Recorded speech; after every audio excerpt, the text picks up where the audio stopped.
Hey there, it's Ashlyn. A lot of people who are new to furniture refinishing and furniture restoration steer clear from laminate. And I know because I used to be those people.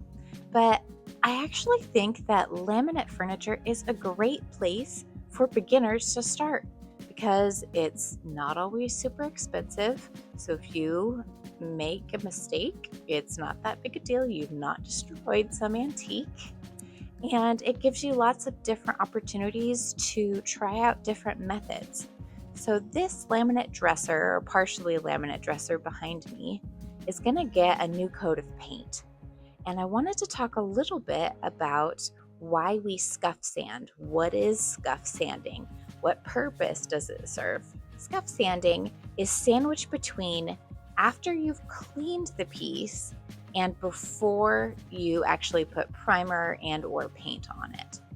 It is what you are going to do to get the primer or the paint to stick to the piece. Now, specifically with laminate, I always am going to recommend scuff sanding with 150 grit to 200 grit sandpaper to give the primer something to hang on to. A good example is Velcro. Now you can put the soft side of the Velcro, those back to back if you want, but it's not going to hang on to each other.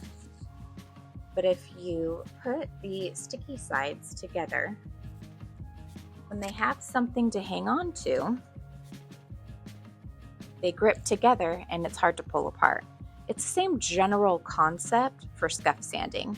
The primer or the paint have to have something to hang on to, or else it's just going to scratch off. We've talked about the reasons why we scuff sand before we prime and paint. Let's talk a little bit about how to scuff sand. So it's a little different with laminate just because you aren't trying to take any paint off, you're not trying to smooth anything out. You're actually doing the opposite and trying to rough up the laminate. You can use a power sander if you have access to one and if the piece doesn't have a lot of nooks and crannies to get into, or you can just do it old school and do it by hand.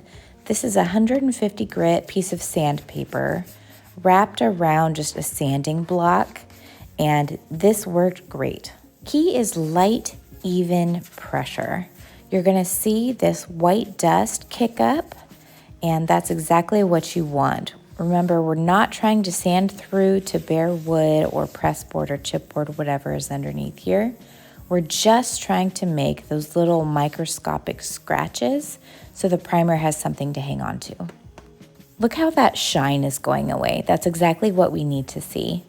I would say maybe 15 to 20 seconds per section that you're working on is really all that you need to make those little scratches.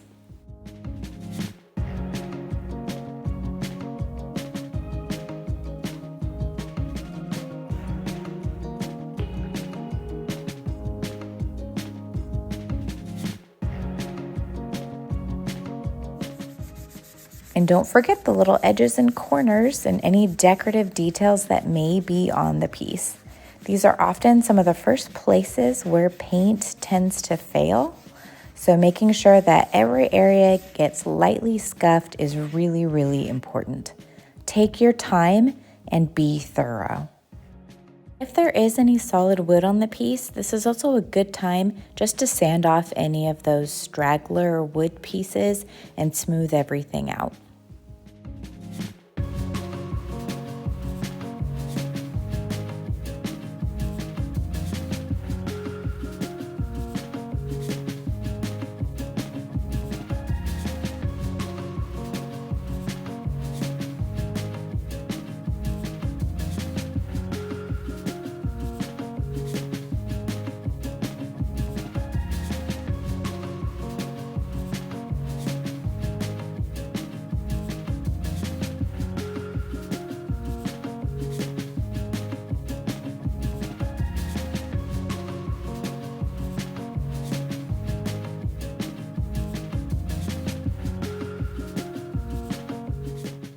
Once everything has been sanded down, it's time to remove all that dust that you've just kicked up.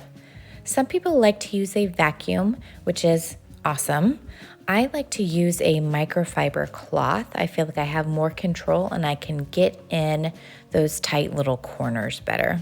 Any sanding dust that gets left behind can potentially cause texture issues with your paint finish, so be sure not to rush this step.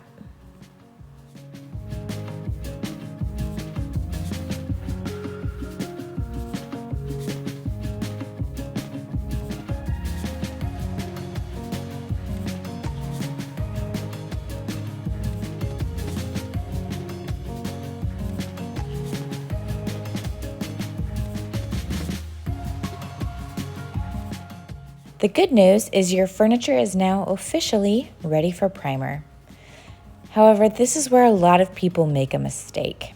Scuff sanding is great, but scuffing alone isn't enough for textures like laminate.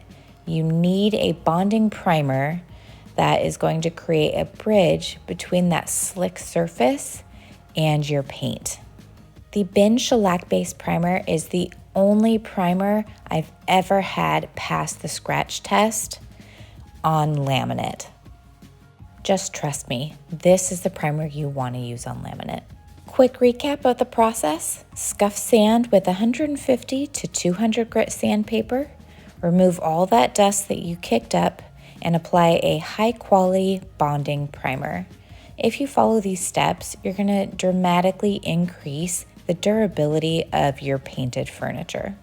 If you found this helpful, give the video a thumbs up and subscribe for more furniture flipping, furniture restoration, and DIY makeovers. And if you've ever had paint peel off laminate furniture, tell me about it in the comments, because we have all learned that lesson, and some of us at least once. Thanks for watching. I'll see you next week.